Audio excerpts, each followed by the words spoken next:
स्वागत है आपका एक बार फिर से डाटा 24 में भूतों की खौफनाक घटनाओं के बारे में आप काफ़ी सुन और महसूस कर चुके होंगे।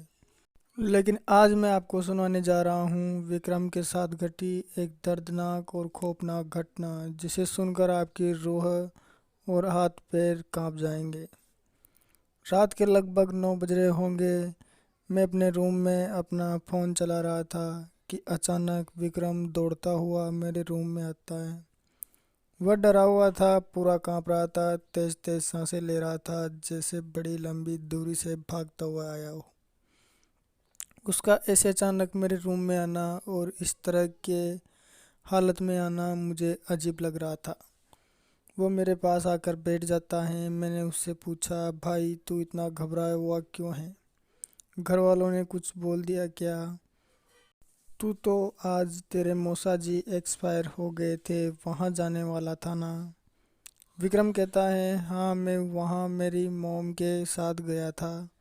हमारे साथ राकेश और उसकी मॉम भी गई थी। हमारे साथ दो बाइक्स थी। हम वहाँ 11 बजे पहुँच गए थे। फिर मेरे मौसा जी का अंतिम संस्कार हुआ और फ्री होते होते जब हम राजपुर में पहुँचे तो हमें शाम के 7 बज चुके थे। दोस्तों आपको बता दूं कि जो विक्रम और मेरा गांव था वो राजपुर नाम के शहर से 11 किलोमीटर दूर था।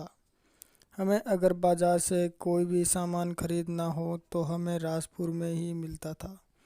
विक्रम कहता है माँ ने वहाँ सब्जियाँ वगैरह खरीदी और जब मेरी माँ सब्जियाँ खरीदने वहाँ ही पास के लगे ठेले पर गई तो मेरे सिर के बाल और दाढ़ी बड़ी हो रही थी। मुझे कटिंग और दाढ़ी बनवानी थी। गांव में कोई हेयर सैलून की दुकान नहीं थी, इसलिए मैंने वहीं उसी वक्त दाढ़ी कटिंग करवाने की सोची। मैं नाई की दुकान पर गया और दाढ़ी कटिंग करवाने बैठ गया। 10 मिनट बाद मेरे राकेश का कॉल आता है। वो कहता है, विक्रम कहाँ चला गया? तू अब तक नहीं आया। हम तीनों तेरे यहाँ वेट कर रहे हैं, जल्दी आ यार। मैंने कहा, यार राकेश देख, मैं तो कटिंग करवाने हेयर सैलून में आ गया। मुझे तो अभी यहाँ टाइम लगना है। तुम थोड़ी देर वेट करो। यार राकेश कहता है, यार विक्रम पागल है क्या? अभी मिला है क्या तुम्हें कटिंग करवाने का टाइम? हमें तो यार घर पर काम है, फिर कभी नहीं करवा सकता था कटिंग।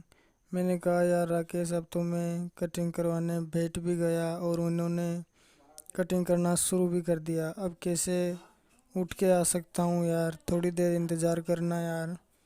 राकेश कहता है, चल ठीक है यार, तू भी क्या क्या करने लग जाता है। और राकेश कॉल कट कर देता है। फिर थोड़ी देर बाद मुझे फिर से राकेश का कॉल आता है और वह कहता है, विक्रम तेरी बाइक वही खड़ी है, तो अपने हिसाब से आ जाना, हम तीनों जा रहे हैं। तेरी मम्मी को भी हम साथ में ले जा रहे हैं। ओके। मैंने कहा ठीक है, चल कोई बात नहीं, तुम निकलो मैं आ जाऊंगा। लगभग 7 बजे के आसपास में कटिंग से फ्री हुआ और वहाँ पैसे देकर निकला। अपनी बाइक के पास पहुँचा तो वहाँ मेरा एक पुराना स्कूल का दोस्त खड़ा था। मैं वहाँ गया, मैंने हाय हेलो किया। उसने कहा, यार तेरी बाइक पहचान ली थी मैंने, तू भी यहाँ ही होगा ऐसा सोचकर मैं यहीं खड़ा हूँ। मैंने कहा, हाँ यार तू कॉल कर लेता। इस तरह उससे बातें करने लगा और एक चाय की होटल पर बैठकर हमने लगभग 1 घंटे तक बातें की और रात के 8 बज चुके थे। मुझे अब भूख लगने लगी थी। मैंने उससे कहा, ठीक है यार मैं अब चलता हूँ, बहुत देर हो गई है। उसने कहा, ठीक है यार, उस पुलिया के पास संभल कर जाना। मैंने कहा, कौन सी पुलिया?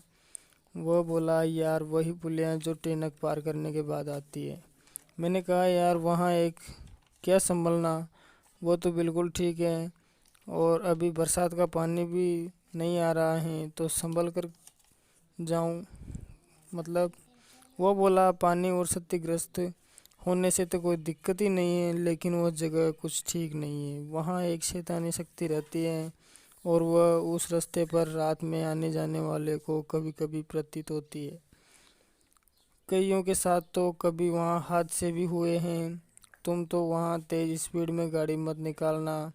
उसके इतना कहने पर मैं डर गया। मैंने उससे कहा, यार राजू डरा मत, मुझे अकेला वहाँ से निकलना है और रात भी हो गई। मैंने कहा, राजू मैं अब चलता हूँ। राजू ने कहा, ठीक है विक्रम, चिंता की कोई बात नहीं, कुछ नहीं होगा, तुम आराम से जाना। वैसे भी ज़्यादा टाइम नहीं हुआ है अभी अभी तो सड़क पर बहुत से वाहन चल रहे हैं। मैंने कहा, चल ठीक है यार, और मैं वहाँ से निकल गया। मैं रवाना हुआ। तब मुझे थोड़ा डर था कि कहीं राजू की कही बात सच ना हो जाए। मैं अभी रास्ते में चल ही रहा था। रास्ते में एक दो मोटरसाइकिलें ही चल रही थी। टिनक पार करके नदी की पुलिया पर पहुंचा तो डरा हुआ था। मेरे बाइक धीरे चलाने के बजाय और भी तेज़ भगा रहा था। पुलिया के ऊपर से बाइक निकालना चाहा कि मेरे बाइक के जस्ट आगे से अचानक एक महिला पुलिया पार कर रही थी। और यह सब अचानक ऐसा हो रहा था कि मुझे कुछ समझ नहीं आ रहा था। मेरा पैर ऑटोमेटिक ब्रेक मारता है और मेरी बाइक तेज़ स्पीड में उसे कंट्रोल करने के चक्कर में मैं वहीं गिर गया। गिरने के बाद मेरे चोट तो नहीं आई, लेकिन थोड़ी सी हाथ में लग गई और बाइक के स्क्रैच और इंडिकेटर टूट गया।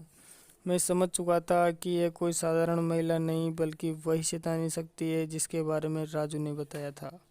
मैंने कांपते हुए अपनी बाइक उठाई और जल्दी से तेरे पास आ गया। भाई, पहले तो मैंने सुना ही था उस डायन के बारे में, आज खुद अपनी आंखों से देख भी लिया। यार विक्रम, वो हादसा अब तक भी मेरी आंखों में घूम रहा है। वो महिला मेरे दिमाग से निकल ही नहीं रही। मैं बहुत ज़्यादा डरा हुआ हूँ। तू कुछ कर यार।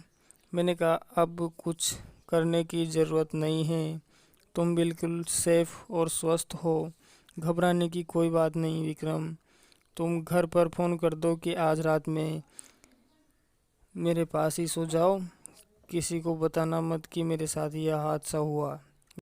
अगर तुम ऐसा बोलोगे तो फिर ये आत्माएं भड़क जाती हैं और फिर इनका असर और ज़्यादा हमको महसूस होता है। इसी प्रकार तुम्हें किसी से कुछ भी नहीं बोलना और अपने तरीके से ही काम करना है। इस तरह मैंने उसे दिलासा